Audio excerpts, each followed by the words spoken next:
Buenos días. Como ven, hoy nos hemos venido hasta los claustros de Santo Domingo. Hoy el programa Jerez al Día se dedica a las jornadas de archivos privados y conventos que va a estar vigente aquí en esta ubicación hasta mañana jueves. Además va a haber una serie de actividades que ya tendrán lugar a lo largo del fin de semana. Pues estas jornadas de archivos privados se acaba de inaugurar, es la 9ª edición, ya son 9 años los que se van realizando estas jornadas en nuestra ciudad y nosotros vamos a hablar sobre estas jornadas y estos archivos privados a continuación con el teniente alcaldesa de Dinamización Cultural, Francisco Camas. Paco, ¿qué tal? Bienvenido. Hola, muy buenos días. Bueno, acaba de participar en la jornada inaugural, en la sesión inaugural de estas jornadas. ¿Qué importancia tiene estas actividades aquí en nuestra ciudad y sobre estos archivos? Pues la verdad que es una pata importantísima el mundo del archivo, porque en el archivo es donde se encuentran los orígenes de la historia y por lo tanto tenerlo siempre presente y estar analizándolo y nutriéndonos también de otros archivos internacionales, pues le da a Jerez también una capacidad importantísima a la hora de estar presente en el mundo de la cultura. Esta 9ª edición, que bueno, quiero también agradecer por supuesto a la colaboración tan importante que vienen haciendo Amigos del Archivo con el Ayuntamiento de Jerez y la Universidad Pablo Olavide junto con la Fundación González Vías, que también tienen un gran tesoro archivístico, como no es menor tampoco el nuestro propio del Ayuntamiento de Jerez, ¿no? que tiene una riqueza tremenda. Pero lo importante es la dimensión que está tomando esta iniciativa al abrirla a lo internacional. Y en este caso, que se ha concretado en los archivos conventuales, pues que no es menos importante que las primeras anotaciones, ¿no?, de la historia se hacen en los conventos, ¿no? Son ellos los primeros notarios que dan fe de lo que se hace y de lo que ocurre. Así que en estos claustros de Santo Domingo, que también es un lugar idóneo para celebrar estas jornadas, pues bueno, yo creo que todo el mundo está muy contento de que se hayan celebrado, que acaban de inaugurar y que desde luego pues va a marcar una trayectoria muy importante de nuestra cultura en lo que se refiere a los archivos, complementándose además con la línea de trabajo que llevamos de la digitalización, porque eso es muy importante a la hora de llevar los documentos a la casa de uno, ¿no? Y puede perfectamente acceder a ellos y por lo tanto, aunque se prescinda un poco del cariño del papel, que siempre es muy importante, o la cercanía de los materiales, pero lo digital da una capacidad de maniobra tremenda y eso también es un esfuerzo que desde el Ayuntamiento de Jerez estamos haciendo, digitalizando pues progresivamente todos nuestros archivos. De hecho, la semana pasada, coincidiendo con el Día Mundial de los Archivos, se presentó o se publicó documentación que se acaba de digitalizar por parte del Archivo Municipal y que está ya a disposición de cualquier persona en el mundo.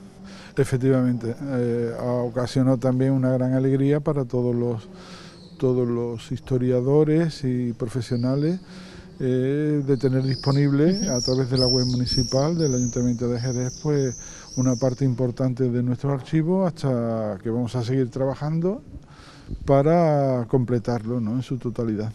Es una forma también de divulgar la historia de Jerez, promocionar nuestra ciudad a través de esos estudios. Absolutamente, la capacidad de transmitir conocimiento que tiene las nuevas tecnologías es un universo inmedible, o sea, la capacidad que tenemos hoy en día a través de un teléfono móvil mismo y nuestro ordenador en casa, de poder acceder al conocimiento del lugar más remoto, del papel más ignoto, o sea, es la verdad que esa es la gran ventaja que tiene el desarrollo de la humanidad, ¿no?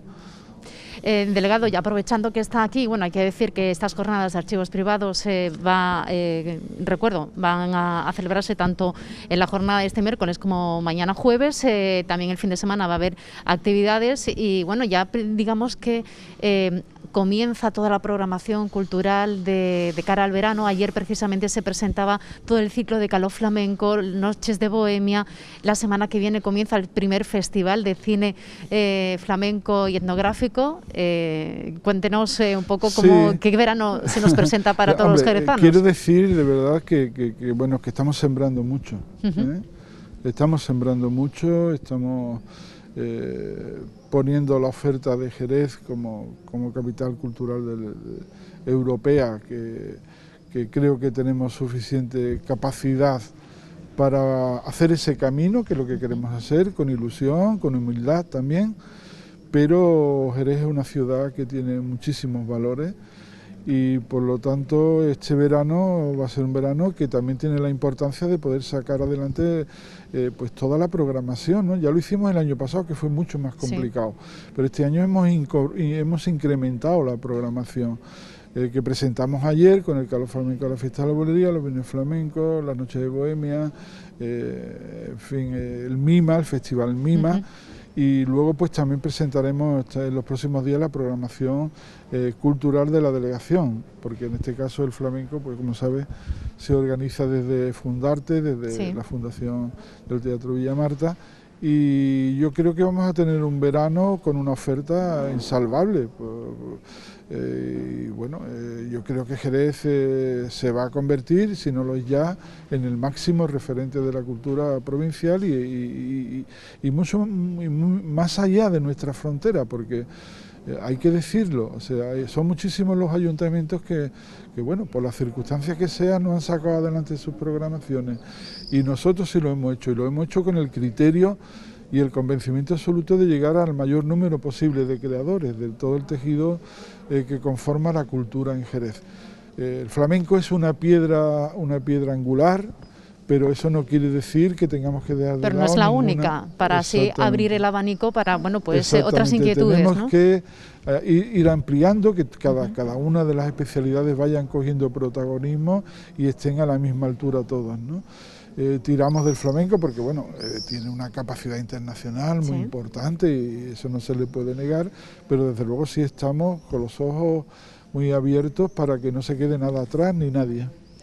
Bueno, pues Francisco Camas, teniente de la Alcaldesa de Dinamización Cultural, muchas gracias por haber compartido este rato con nosotros.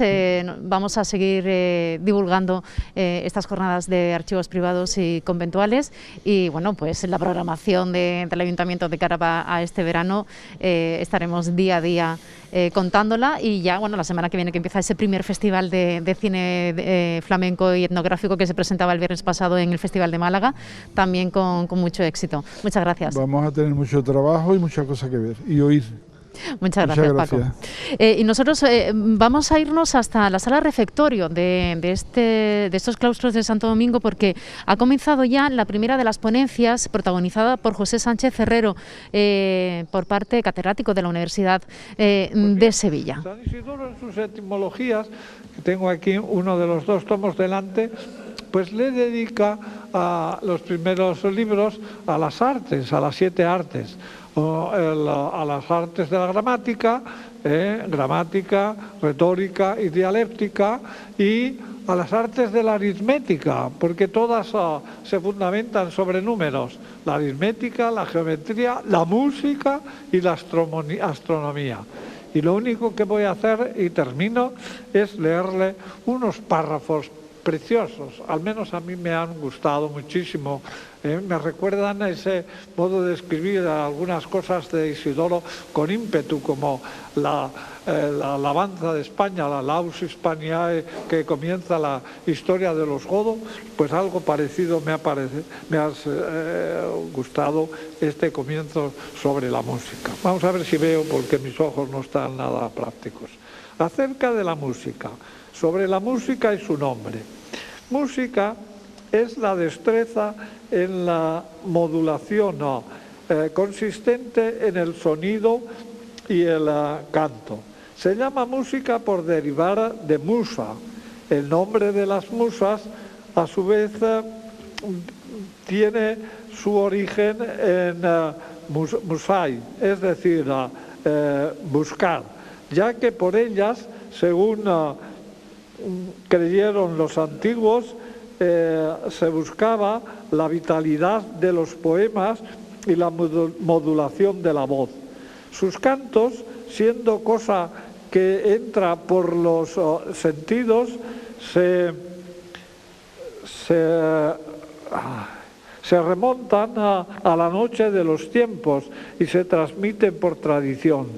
De ahí que los poetas hayan imaginado a las musas como hijas de Júpiter y de Memoria, pues si sus sones no se grabaran en la memoria, se perderían, porque no pueden recogerse por escrito.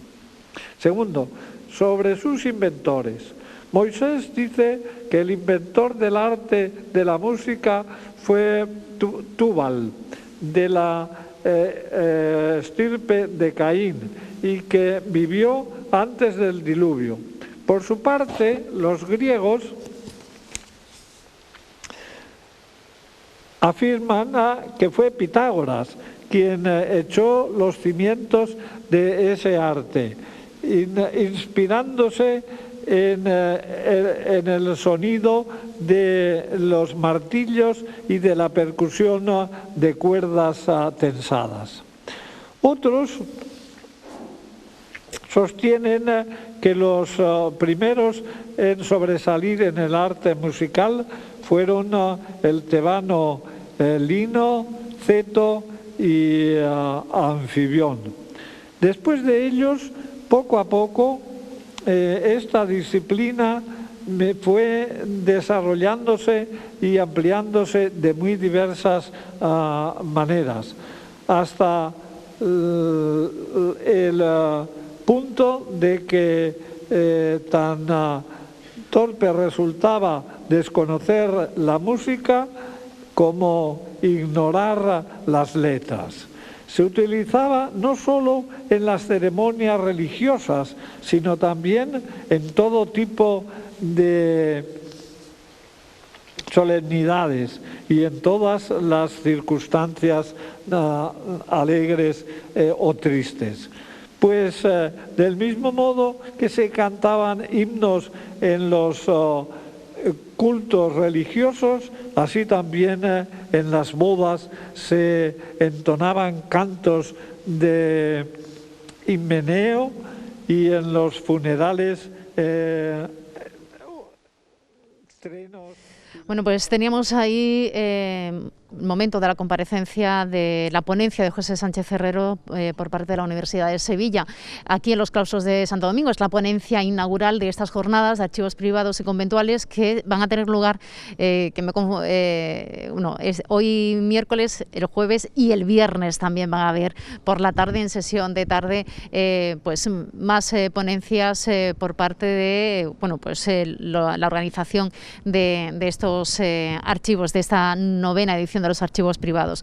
Y nosotros vamos a continuar, y si hay un archivo privado en nuestra ciudad de gran importancia, de gran relevancia, y además en el acto inaugural se hacía referencia al mismo, es el archivo de la Fundación de González Vías. Y para hablarnos de él y también de estas jornadas nos acompaña ya su responsable, Jesús Anguita. Jesús, bienvenido. ¿Qué tal? Muchas ¿Cómo gracias. está? ¿Qué tal? Buenos días. Bueno, Manolo Barea, coordinador de estas novenas jornadas, en el acto inaugural lo ha nombrado, recordando que fueron ustedes los precursores de estas jornadas de archivos privados ya hace 9 años, y todo se gestó de una manera, bueno, pues un poco como un proyecto de futuro, y fíjese, ¿no?, como hasta dónde ha llegado, ¿no?, la importancia que tienen estas jornadas. Sí, efectivamente, las jornadas empiezan de una manera, digamos, muy casual, ¿no? Es una conversación que tenemos, y sobre todo nace del intento de que el oficio de archivero y de la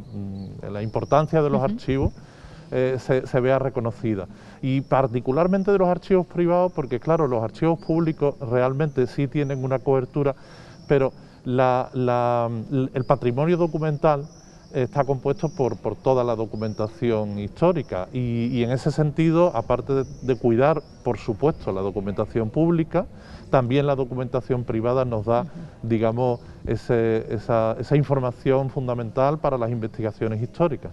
Y la importancia que tiene que haya entidades privadas o familias también que hayan apostado e invertido precisamente para conservar este patrimonio tan importante. Efectivamente, nosotros en González Vías ha habido siempre una intención de guardar esa documentación y bueno, el marqués de Torresoto, Pedro Nolasco González de Soto, tenía fama de que no tiraba un papel y efectivamente nos hemos encontrado ese tesoro años después, ¿no? Y realmente, claro, es esa intención de los propietarios de esa documentación fundamental, la voluntad de que esa documentación se abra a la investigación, a los investigadores de la ciudad de Jerez y bueno, fundamental que se conozca ese patrimonio, ¿no? Entonces es muy importante que esos propietarios de documentación pues cuiden de esa documentación, la conserven y finalmente la pongan al servicio de la investigación, por supuesto.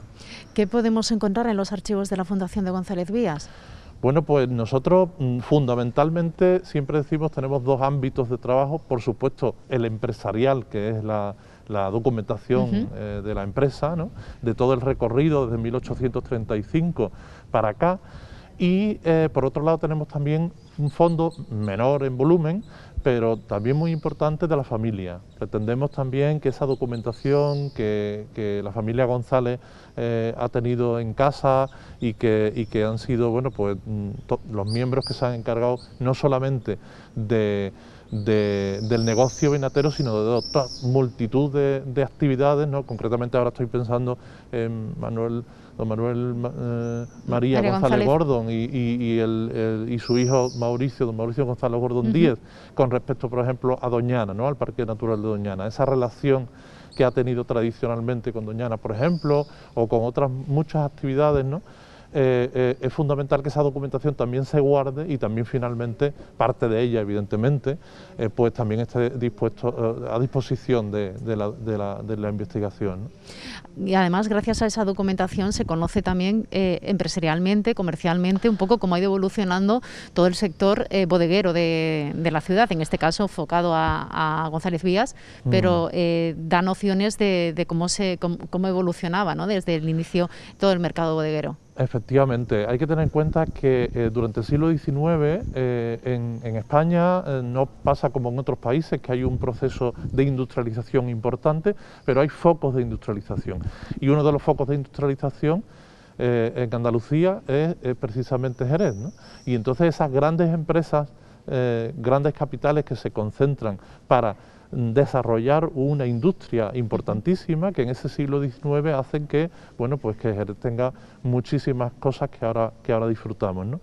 La evolución empresarial también evidentemente es un cambio radical entre cómo se hacía el negocio en el siglo XIX, a finales del XIX, a principios del XX, en todo el XX, ya estamos en el XXI. Realmente es apasionante ver todo ese proceso en cuanto a cómo se concebían los negocios, cómo se hacían las relaciones con los trabajadores, en fin, multitud de asuntos que están ahí dispuestos a su investigación y dispuestos a documentación y la información de eso que está dispuesto para su investigación, ¿no? ¿Existe esa demanda por parte de historiadores y de documentalistas que acuden o recurren a los archivos de González Vías para hacer pues eso, sus trabajos y de investigación? Sí, efectivamente tenemos muchas consultas, evidentemente no somos el archivo municipal, por ejemplo, que es el centro y tal, pero sí es verdad que atendemos muchas consultas de investigadores y bueno, ya han salido varias tesis doctorales de la documentación de allí de González Vías. Algunas han sido prácticamente toda la documentación de allí y otras han sido parte, ¿no? Pero sí tenemos varias tesis doctorales a las que hemos, digamos, alimentado totalmente. Uno de los objetivos también de los archivos es su divulgación. La semana pasada se conmemoraba el Día Mundial de los Archivos. Se celebró una jornada de puertas abiertas, ¿no? ¿Cómo puede también la gente visitar y conocer esa documentación y el entorno en el que se encuentra el archivo de la Fundación González Vías? Efectivamente, nosotros también desde poco antes de esta jornada empezamos con la celebración del Día Internacional de los Archivos. Pienso que se empieza por parte de la UNESCO en el 2000, creo que es el 2008, y nosotros en el 2010 ya estamos aquí en Jerez celebrando ese Día Internacional de los Archivos. La jornada de puertas abiertas, claro, normalmente al público en general el archivo no es accesible, puesto que normalmente atendemos consultas de investigadores o de estudiantes, o sea, no, pero y alguna visita particularmente de alguna asociación también hacemos, pero bueno, damos la oportunidad en este Día Internacional de los Archivos de hacer esa muestra, ¿no?, de la documentación. Este año concretamente lo hemos dedicado a una documentación que conservamos en el archivo relativa a los vinos de ida y vuelta. Es una práctica muy interesante que precisamente este domingo pasado volvió Juan Sebastián Elcano a Cádiz. Había 2 medias botas de Amontillado, de Viña Ave, Estrella de los Mares, que ha estado dando esa misma vuelta que hicieron en tiempo Magallanes y Elcano, y cómo las características del vino cambian en ese viaje por mar, ¿no? Es una cosa que se sabe desde Plinio el Viejo, desde el siglo I, pero que en González Vía tenemos documentación de que se hacía en el siglo XIX, desde 1838 a 1871 tenemos constancia de esos viajes, de esos vinos en viaje, que eran vinos que se mandaban a Manila y después volvían para acá, y en ese viaje ya pues cambiaban las características. Y bueno, hay un dicho en Jerez que el vino de ida y vuelta, si valía 5, cuando vuelve vale 10, o sea que cambia completamente, prácticamente envejece en el mar. O sea, tendríamos que hablar con Antonio Flores sí, efectivamente, para que nos explicara también la evolución, ¿no?, de estos vinos. Exactamente, sí, por lo visto es un proceso de oxigenación y tal y cual, pero bueno, es un hecho que no se conocía en Jerez y que gracias a precisamente la documentación de los archivos conocemos que esa práctica se daba y conocemos que efectivamente era una práctica conocida hasta que quedó un poco en desuso y en olvido, y ahora se ha vuelto a recuperar, ¿no? Bueno, pues oye, una cuestión más que nos hemos enterado, que hemos conocido hoy, esos vinos de ida y vuelta, y bueno, y que en Elcano pues ha estado Viña Ave y... Viña Ave, Estrella de los Mares, es el vino que se ha enviado y vuelve, y ha vuelto, y eso fue el domingo, y sí, ayer se hizo una cata oficial de ese vino, y evidentemente se notaban las características muy diferentes, ¿no? Qué bueno. Jesús, muchísimas gracias por habernos acompañado. Nada. Y seguiremos conociendo los contenidos de las ponencias y de las personas que participan en esta nueva edición de los archivos privados y conventuales. Y nada, y bueno, pues agradecerte eso, que nos hayas acompañado, y animar a la gente que nos ve, bueno, pues a conocer ese archivo en esas jornadas de puertas abiertas cuando se organicen, y bueno, que es un recurso para esas tesis doctorales y para esos estudios de investigación que se realizan habitualmente. Muchas gracias. Efectivamente, nada, gracias a ustedes. Y nosotros vamos a continuar. Nos vamos de nuevo a la sala del refectorio porque ha comenzado ya la siguiente de las ponencias, que además corre a cargo de una de las directoras técnicas de estas jornadas. La estamos viendo ya ahí en pantalla, Silvia María Pérez González y Alberto Ruiz Verdejo Beato, que ambos de la Universidad Pablo de Olavide, que van a disertar sobre los conventos y vida cotidiana, los protocolos notariales como fuente para los estudios conventuales. Nos quedamos con la señal en directo desde la sala del refectorio. Lo he dicho muchas veces, los protocolos notariales son una documentación tan rica, tan variada, tan interesante, que crean una auténtica adicción. Alberto ya lo he metido yo en esta droga de los protocolos notariales, y son apasionantes porque en ellos uno encuentra el pulso de la ciudad. Yo a veces me siento como si me subiera, no sé, a la puerta de Sevilla y desde ella pues contemplara el Jerez medieval, su gente, sus actividades, sus alegrías, sus tristezas. En fin, a mí me resulta maravilloso los protocolos notariales. El trabajo que hoy presentamos se basa en 2 fondos. Por un lado, los protocolos notariales que se conservan en el Archivo Histórico Provincial de Sevilla, y por otro lado, los que se conservan en el Archivo Histórico de Protocolos Notariales, que tienen su depósito en el Archivo Municipal de Jerez. Desde el punto de vista metodológico, no les vamos a hablar desde una perspectiva cuantitativa, es decir, no le vamos a decir cuántos protocolos hay de cada categoría diplomática, sino que vamos a profundizar y vamos a abrir las puertas de los conventos y vamos a ver qué les sucedía a los conventos en su relación con sus conciudadanos, porque básicamente ese era el interés de los conventos por llamar y por acudir a las escribanías públicas. Ay, no, que me lío.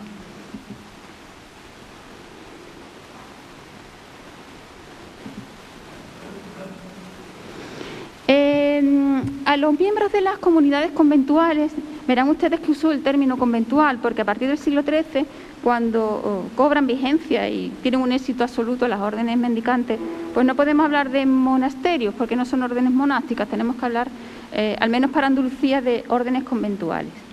Pues las distintas comunidades podían estar representadas ante el notario de forma individual o de forma comunitaria.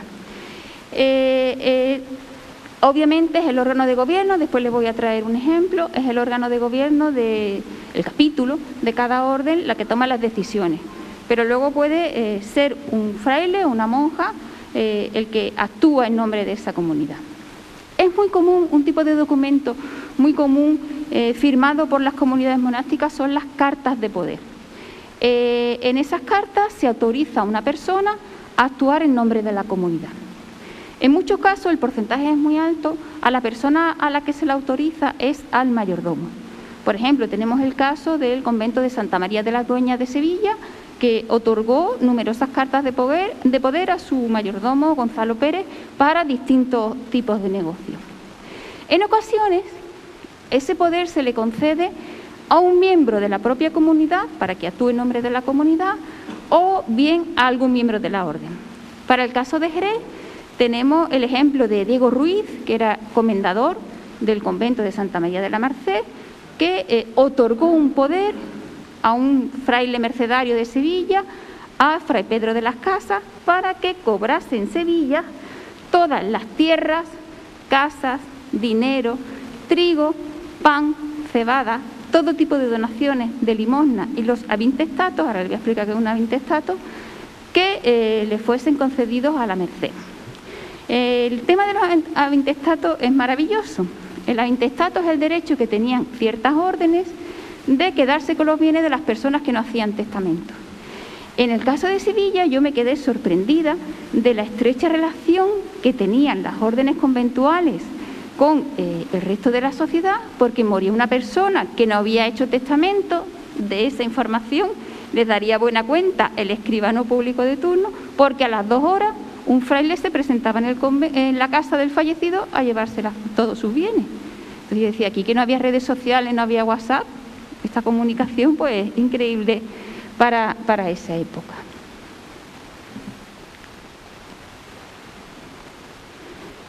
Muy interesante es cuando el escribano público se desplaza al convento para dar fe pública de una reunión de toda la comunidad. Entonces siempre usan la misma expresión, la comunidad se reúne y están ayuntadas, reunidas en su cabildo a campana tañida. Es una campana la que llama a todos los miembros de la comunidad, concretamente del capítulo. ¿Qué nos permite conocer esta información? Pues nos permite conocer la constitución de la comunidad, porque al principio del documento aparecen todos los asistentes. Este protocolo que tienen ustedes ahí pertenece al convento de Madre de Dios, es un protocolo del año 1520 y ahí se nos dice las monjas y los cargos que tenían las monjas que toman una decisión. En este caso es el arrendamiento de unas casas. Ya hubo un autor en Dupasquier que estableció una fórmula que aplicada a estos nombres nos permite conocer quiénes iban más a los capítulos y quiénes iban menos. Es decir, podemos conocer el grado de asistencia.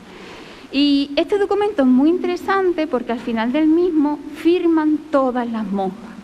Cuando alguien firma es porque sabe leer y escribir. Pues en este documento firman todas las monjas de la comunidad de Madre de Dios. Con lo cual empezamos a romper esa imagen tópica de la monja casi analfabeta de la Edad Media.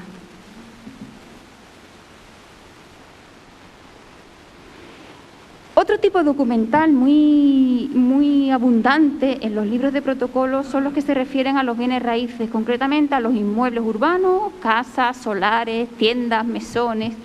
a las tierras, a los censos hipotecarios, que son los tipos de préstamos que se sitúan sobre un bien inmueble, y sobre esclavos. Las comunidades conventuales eran propietarias de numerosísimos esclavos, eran los sirvientes de la comunidad, y como tenían buenos recursos, pues compraban esclavos. No se asusten, pero es que esa era la vida cotidiana en esa época. Es muy interesante en relación a estos bienes las descripciones, porque por ejemplo nos permite conocer la estructura de una casa, las cantidades que se prestaban, aunque claro, el préstamo está condenado por la Iglesia y siempre se intenta ocultar. Cuando uno se encuentra ante un préstamo lo tiene que leer muy detenidamente porque nos quieren engañar, querían engañar en ese momento, entonces no es fácil.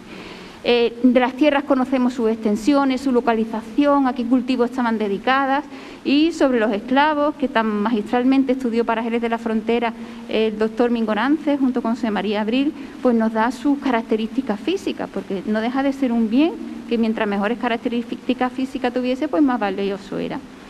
Este tipo de documentación nos permite conocer el potencial económico y patrimonial que tenían las comunidades conventuales, que para el reino de Sevilla eran muy ricas, y gracias a este patrimonio pues tenían un enorme poder adquisitivo que invertían en muchísimas cosas.